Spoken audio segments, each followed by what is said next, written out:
Doctor Doom in the Marvel Cinematic Universe. And they're using one of two stories as a basis for this. The first one is Infamous Iron Man, which we've already covered. The second one is this story. So this is an alternate reality story. It's part of Marvel's What If line. And this opens up with Tony Stark arriving at college only for us to find out that instead of the main Marvel universe playing out the way that it did, where Doctor Doom was roommates with Reed Richards, Doctor Doom is roommates with Tony Stark. You guys can obviously see where this is going. So the cool thing about this is that this basically shows us Tony Stark as we know him, right? He's a playboy, doesn't really take anything seriously.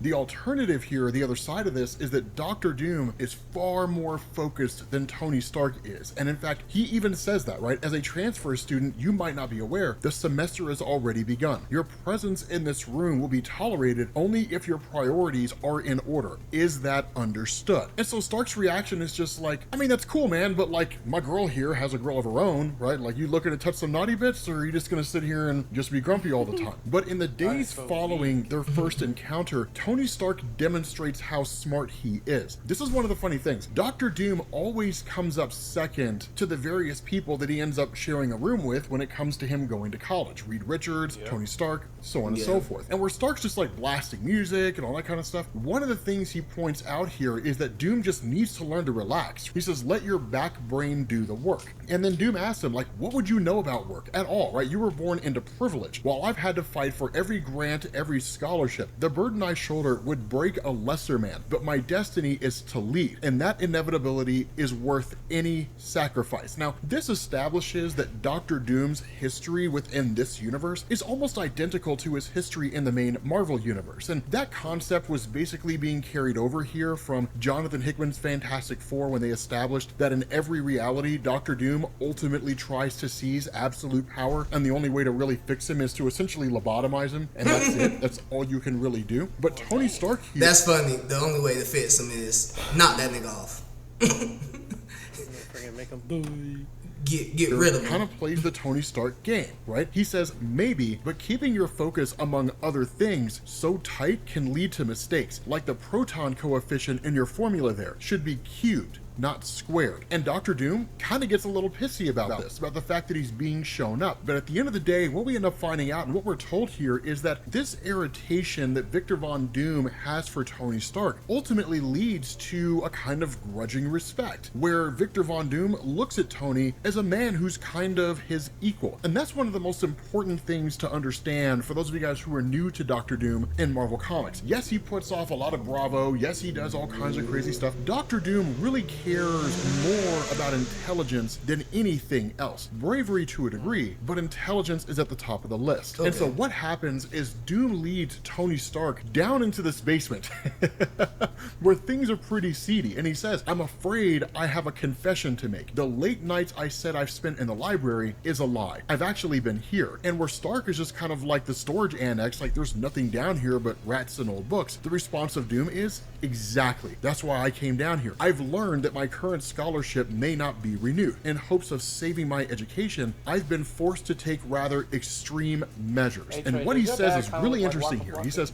borrowed apparatus from other labs, even falsified administrative vouchers to secure equipment that I need. A risky endeavor, but it's worth it if I succeed. Now, this is also the nature of Doctor Doom, whatever it takes to win. Doctor Doom can be incredibly petty in Marvel Comics. If you don't believe me, go check out the videos that we did on Jonathan Hickman's Avengers and New Avengers, the events leading up to the collapse of the multiverse in Secret Wars 2015, where he basically refuses to help Namor because he doesn't want to be second best. It's kind of nuts, right? It's kind of crazy. But the thing that Stark says is like, you're going to be expelled here, man. And again, Doom says, not if I succeed. When complete, this machine will trigger dormant telekinetic abilities, allow people to move things with their minds. Imagine what that would mean to quadriplegics, the infirm, to say nothing of the university's publicity office. And that's really the smart move. You can get away with a lot at a university if your actions ultimately make the university look good. Believe me, I used to work at one. You'd be amazed the kind of thing that universities will sweep under the rug if it makes them look good at the end of the day. But he talking, hey, nigga, we know D1, Yeah, D1, hey, D1 athletes. Yep. Yeah. He says, time is short. I was hoping that perhaps with your help. And Stark initially rebuffs it, right? He's like, dude, you've been nothing but a jerk to me since I got here, right? Since you first met me, you've been nothing but rude to me almost every single step of the way. Sure, you respect me, but you respect me begrudgingly. And now you expect me to put my future on the line for this kind of crazy cockamamie experiment that you have, and you don't even know if it's going to work. The response of Doom, it was difficult enough to ask Tony, please do not make me beg. And one of the things about Tony Stark is, as most of you guys figured out from the MCU, he's a relatively honorable guy. And when I say honorable, I mean, you know, he does some morally questionable stuff at times, but at the end of the day, he usually tries to make it up to you if he's somehow done you wrong. And this is the exact same thing that happens here. I'd never ask you to beg. That's not who I am. And so we're told that over the course of days, these guys start working together, right? Two students train their full concentration on the task at hand. Progress is steady, if not without incident. And so again, it's a kind of back and forth because Stark is basically following the instructions of Doom. Tell me where this needs to go, I will put it there, that kind of a thing, because at the end of the day, it really is Doom's entire project. Stark knows what to do, right? But it is Doom's project. And so what Doom says here is like, ignore that particular device that you have. It's simply a reciprocal power boost. I'll explain more once the patent has cleared. And so the response of Stark, wow, brilliant and paranoid, you're some piece of work. And so finally, they finish this entire project. Stark sits down because he's going to be the kind of test bed here. And why wouldn't you, right? If there were an experiment that you could undertake that could give you telekinesis, and the downside to the experiment is that nothing could go wrong, then why wouldn't you do it? Worst case scenario, you just stay the same. See, bro. Every single comic, bro. Every single time. Ain't this how in the main timeline, the Fantastic Four get their powers? What could go wrong? A lot could go wrong, niggas. Stop. Exactly. Bro, like every single time, what can go wrong? Incredible Hulk. Yeah, Incredible Hulk. All what could go wrong? You get trapped in the gamma radiation. That's Sandman. What could go wrong if I jump into this area and running away from the cops? Yeah. It's always that's so funny, bro. It's always what could go ends up wrong, happening bro. is that restraints kick in. They lock Tony Stark in place. And then he's like, what in the world is going on? The response of Doom, oh, it's one of these things in case you prove to be dangerous. And then he basically tells the truth about what's going on. I'm almost sorry you've been a satisfactory assistant, but this seemed the only way to secure the resources I require. Resources you take for granted. It's really quite simple. Remember that circuit you questioned? It will indeed redirect mental energy from your cerebral cortex into mine. Telekinesis was a ruse, a carrot to dangle before your naive ambition. But with one touch of a button, our minds will switch bodies and everything that you have will be mine. Now, this is the big difference between this story and Infamous Iron Man. Infamous Iron Man was just Dr. Doom taking up the mantle of Iron Man following the death of Tony Stark at the end of Civil War II, the story that character assassinated Carol Danvers. In this story, Victor Von Doom is stealing the body of Tony Stark. They're swapping places. But the fact is, right, the process goes off without a hitch. Security guards come running in because they're alerted to all this craziness that's going on. Victor Von Doom emerges in the body of Tony Stark and says, you know, it was some crazy cockamamie experiment that he had. He said he was trying to help people. He forced me to be a part of this. Of course, they take the side of who they think is Tony Stark because one, he's a super rich guy, right? The halo effect. And two, because Victor Von Doom's not awake. He can't tell anybody what was going on. Not only that, it wipes his memories. So for the rest of this video, I'm just going to use the names Tony Stark and Dr. Doom. Just know those names are switched. And so what you do, as with pretty much all what if stories, you follow the Watcher, where he says questions become answers, even as solutions yield more riddles. And two lives briefly joined by chance part once more, following separate paths into an unmapped future. The young man who was once Tony Stark arrives on Latverian soil in exile and disgrace. With no money, no memory, he also finds no hope. As an ocean away, Victor Von Doom, in the body of Tony Stark, breathes freedom, reveling in his new body, the doors it will open, the position it bestows, a position of honor, opportunity, and power. Now, this is the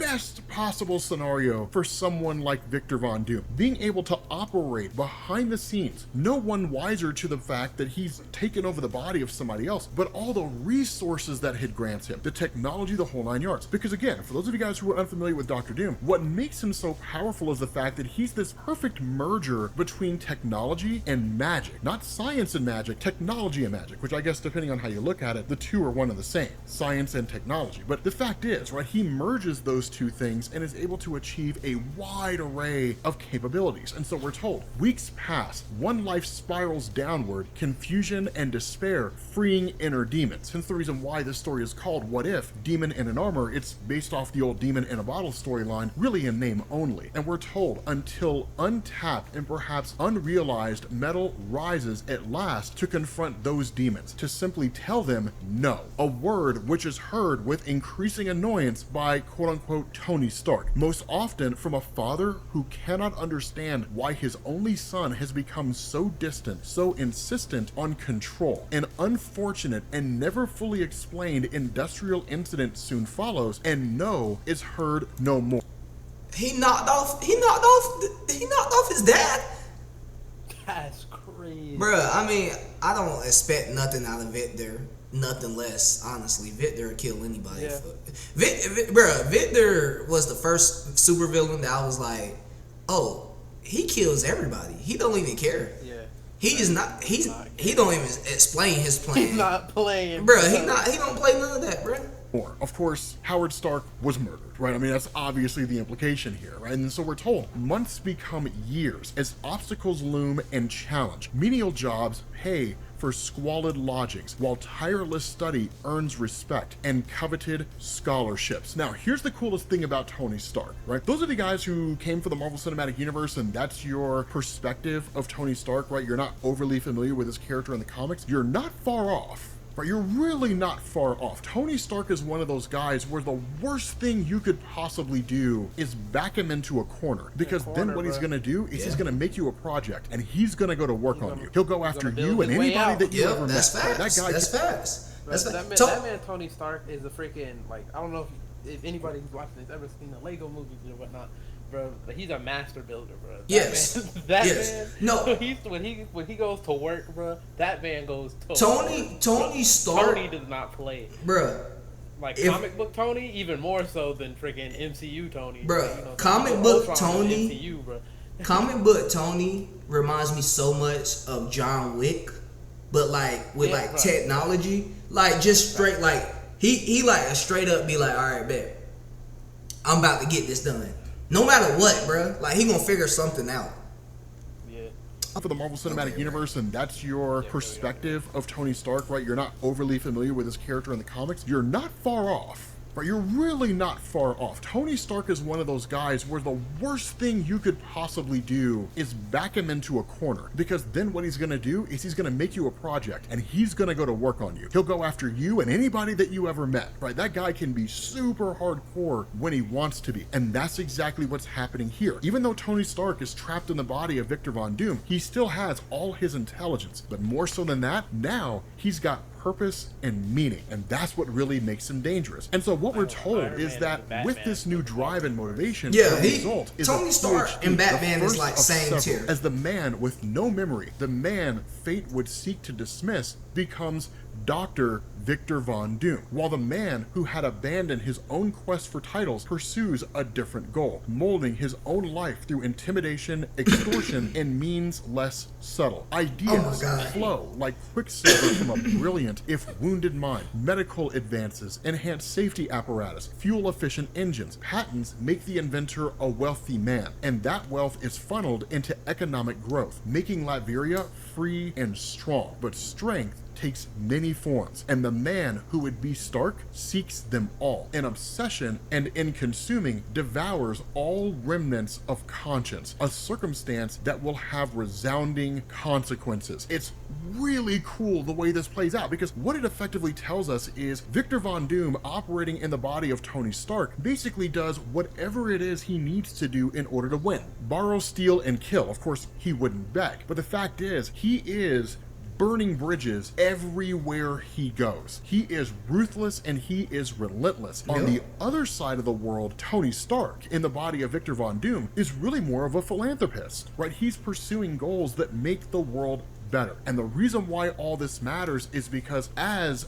Victor Von Doom is told, Tony Stark out in Latveria and all this philanthropic work that he's doing, it's chipping away at Stark Universal's profit, and it's been doing it for years. And their latest energy advance, the development of the arc reactor, could be the last straw, right? Infinite energy forever. It would destroy every energy company that exists out there, and it would hit hard any company that has at least a good chunk of their resources devoted to energy development. And so we end up finding out that basically Victor Von Doom has spies out in Latveria, spying on what Tony Stark is doing, sending information back. It's not enough that they can steal plans, right, or anything with regards to the arc reactor, but the fact is, Victor Von Doom makes the decision that the only thing he can do is just direct espionage, to take this new battle suit that he's developed, which is essentially the Iron Man armor that he was going to sell to the US military, but ultimately doesn't, don this thing, travel to where Tony Stark is at, and then literally obliterate the arc reactor, right? Just destroy the thing on the spot. And that's exactly what happens. The problem here is that, of course, Tony Stark has guys inside Doctor Doom's offices, right? He has guys reporting back to him. So he finds out Doctor Doom intends to launch an attack. He doesn't know the details of it, but he knows one is coming. And that's where you switch over to him with what is in effect a Doctor Doom battle armor suit, but of course with Iron Man colors. And he says this rescue suit may be of traditional Latvian design, but its composite elements are cutting edge. Puncture resistant, polymer reconstruction, flame retardant cape for protecting the injured. Emergency crews will be able to work in complete safety in hazardous environments, from chemical spills to explosions. And so when you switch over to Tony Stark, he's none the wiser to the fact that this attack is coming, right? He's just sort of showcasing this new suit that he's developed for himself, right? The rescue suit, that it may be of traditional Latvian design, but its composite elements are cutting edge. But in the middle of this exposition, somebody comes running in and basically says, we're under attack, we're being hit at the arc reactor. This of course leads to Tony Stark activating the suit and then in turn going out into the field. Now, one of the things that he does make a comment about is that this suit was not designed for offense. It was not designed to attack. It's not a battle suit, right? It's literally just a suit of protection. It's defensive, but still it has all the capabilities that it needs to be able to protect itself. And so when he takes this suit out there, he comes face to face with Doctor Doom, and it's cool. What happens is that Doctor Doom relishes in everything that's been happening, right? He says there are many things you do not expect, but that's another story. As for your precious arc reactor, I've downloaded the key technology into my battle suit. Much more practical than trying to extract it from rubble, because he literally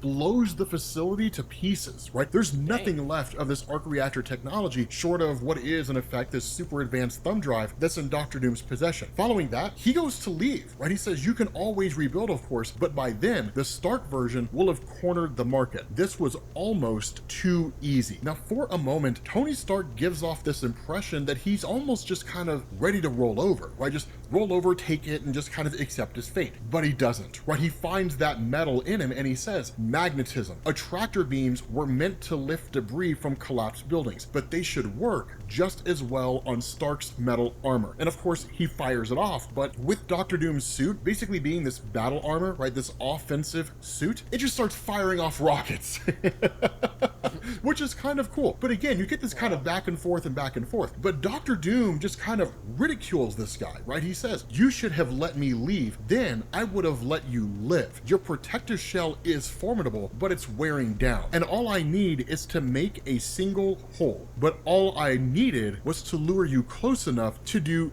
this, and fires off an energy blast that hits Tony Stark and sends him flying. More rockets come in. I mean, it's a full-on assault, right? Like bullets coming in. I mean, it's kind of a War Machine Iron Man hybrid with the suit of armor. But then Tony Stark picks up on something. He realizes this suit is able to react at lightning speed, almost as if it follows his thoughts. And that's when he realizes the suit itself taps into the brain of Victor Von Doom. So all he has to do is duplicate the frequency, override his mental commands. And that's exactly what he does. And then he just prematurely activates the rockets in the back of the suit and blows the thing to pieces. Following that, Tony Stark just kind of lords over Doctor Doom as if he's defeated, and the response of Doom, if you let me live, I will give you your life back. And that's the kicker here. Tony Stark didn't remember what had happened in the experiment. He didn't remember that Doctor Doom had forced them to switch places. He thought he was always this guy, right? He thought he was always Victor Von Doom, and Tony Stark was always Tony Stark. He didn't realize what his identity was, and that's what Doom tells him. That experiment in college, the one that cost you your memory, it was not your doing, but mine. The machine I tricked you into using switched our minds, but that can be corrected. Grant me amnesty, asylum, and I'll testify to the truth. You can have everything back. Stark Universal, your family legacy, your name. And the response of Tony Stark here, why would I want that name, right? Like, sure, you have taken my body and the world believes you to be Tony Stark and they believe me to be Victor Von Doom. But what's the name of Tony Stark in this world? It's a name that is synonymous with greed, cruelty, and a lust for power. I don't covet that. The name of Victor Von Doom is a name for peace, for compassion, and for caring. So no, I'll keep the name Victor Von Doom and you can spend the rest of your life in prison. And that's where the story ends. Here's the kicker, because I know a lot of you guys are looking at this and you're saying, but the good guy wins and Tony Stark is Doctor Doom. Doctor Doom's a villain, right? Okay, cool. Imagine that the bad guy wins this story. Imagine it just plays out that way, right? Imagine that like Doctor Doom kills Tony Stark and Doctor Doom walks away as the head of Stark Industries. Imagine it just goes that way. And that's your basis behind Robert Downey Jr.'s Doctor Doom in the Marvel Cinematic Universe. With that being said, guys, we're going to bring Yo. That's gonna be cold. Yeah, this is gonna be cold. I ain't gonna lie. This about to be tough. Hey, Trey, you ready to hop on?